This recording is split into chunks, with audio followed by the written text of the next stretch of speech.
So while you see three of us sitting here today speaking to you in our personal capacities, we are speaking on behalf of hundreds of NIH staff who are standing up together to say, we dissent. Because what is happening at NIH is so egregious. The harms that we're seeing happen to our research participants and to public health and to the institution of science are just things that we could not live with.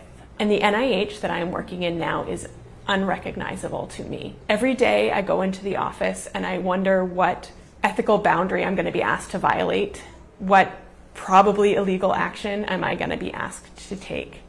And it's just soul crushing. And that's one of the reasons that I'm signing this letter. One of my co-signers said this, but I'm going to quote them because I thought it was so powerful.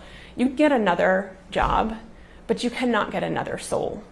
Approximately $9.5 billion worth of grants have been terminated already. That is money that has been appropriated by Congress. Those grants need to be reinstated now. Biomedical research saves lives. So of course we want to make it better. But coming in without any notion of how it's done and breaking everything, there's a cost to that. And that cost isn't just us. That cost is the American people and global public health more generally.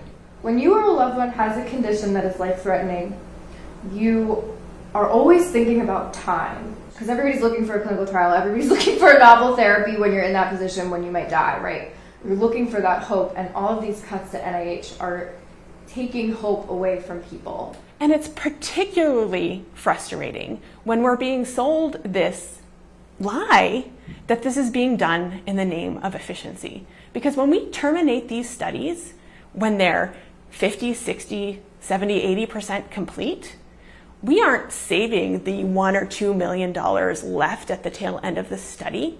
We are wasting the $3 or $4 million that have already been invested. Of course, Director Bhattacharya talks about having this open dialogue, but he's refused to come to the table with us, right? Our union has reached out over and over and over again and received zero response. So that belies the whole idea of this working with dissent and working with academic freedom. And so that's why we have to be here sending this public letter. I am so scared about doing this, but I am trying to be brave for my kids because it's only going to get harder to speak up. Right now, this censorship that we're experiencing at NIH isn't happening just at NIH. It is happening at every single federal agency. It is happening in academia, it is happening in the media, and it's happening just writ large across society.